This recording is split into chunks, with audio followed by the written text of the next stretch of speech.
You know, we use their products every single day, but what's really going on inside that black box of big tech? What's their end game? Well, in this explainer, we're diving into Franklin Foer's book, World Without Mind, to really unpack his argument that companies like Google, Facebook, and Amazon aren't just changing our world, they're actually rewiring the way we think. Thomas Jefferson wrote this more than 200 years ago, and it really hits on something important. Our most valuable possession is our own private world of ideas.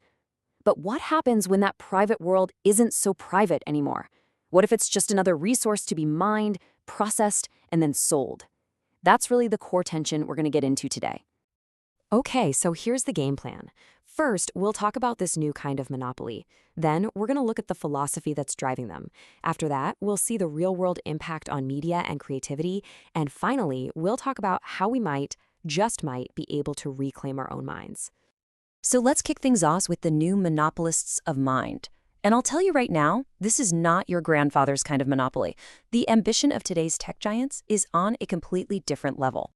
And this is where that ambition becomes crystal clear. On one side, you've got a classic monopoly like Exxon. They control oil, a finite resource. It's powerful for sure, but it's defined.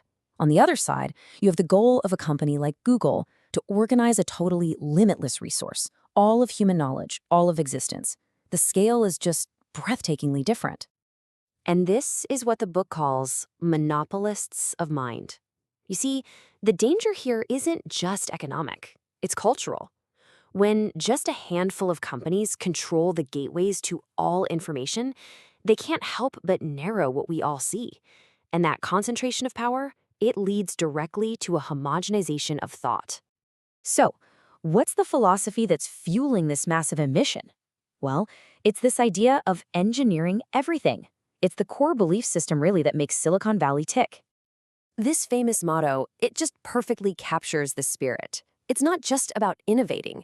It's about a fundamental disregard for existing rules, institutions, and traditions. The goal is to optimize and expand relentlessly, and anything that gets in the way is just another thing to be broken. This slide is such a perfect example of how algorithms are not neutral. Not at all. They're built with a business goal baked right in. Look at this. Amazon's algorithm wants to steer you toward what's familiar to make a quick, easy sale. But Netflix? It steers you toward the unfamiliar, cheaper, more obscure stuff to lower its own streaming costs. The code is all about the company's bottom line, not some pure objective truth about what you'll enjoy. And this right here is the crucial takeaway.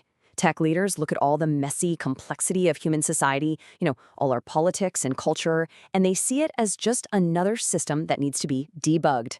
They truly believe any problem can be solved if you just have enough data and the perfect algorithm. Okay, so what happens when this worldview hits the real world? Well, one of the first casualties was the free press, as this relentless chase for data started to corrupt the entire media industry. All of a sudden, that direct relationship between a newspaper and its readers was just broken. The new masters were the algorithms running Google and Facebook, and to survive, news outlets had to learn how to please the algorithm, not just how to inform the public. And the effect has been absolutely devastating. This isn't just some random number on a list. It's a measure of the total collapse of a profession's value and prestige.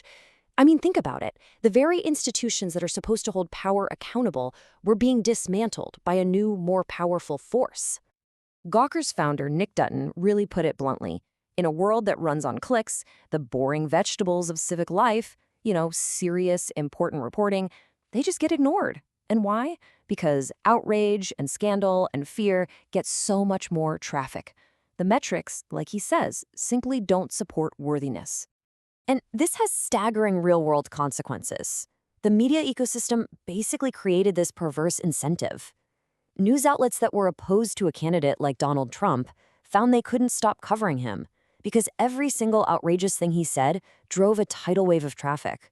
He might have started out as just a curiosity, but the algorithm-driven media machine helped turn that curiosity into a political reality.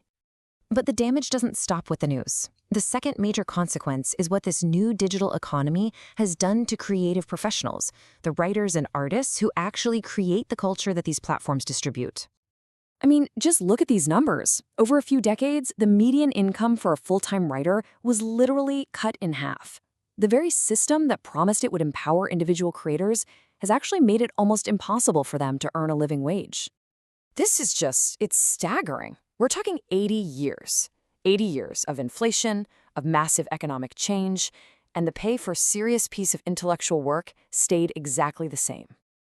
It is a perfect and painful snapshot of how the value of knowledge itself has been systematically pushed down. So, after all that, is there any way out of this mess? Well, the book's final section isn't really about new laws or regulations. It's about something more personal. It's about a rebellion for your own mind. This right here gets to the absolute heart of the conflict. The entire business model of big tech is built on one thing: capturing and selling our attention. And that means the fight for a world with mind is ultimately a personal battle to control your own focus. Ford calls this the paper rebellion, and it's really about making three conscious choices. First, escape the algorithm. Actively choose what you read, watch, and listen to. Second, value contemplation. Carve out quiet, undistracted time away from your screens. And finally, support human creativity. You have to vote with your wallet and actually pay for the journalism, books, and art that you value. So in the end, it really all comes down to this. These platforms are designed to build our habits, to steer our behavior for their benefit. But we do still have a choice. We still have agency. The question the book leaves us with is a really simple one. In this giant, noisy digital world, who is steering your attention? Are you sure it's you?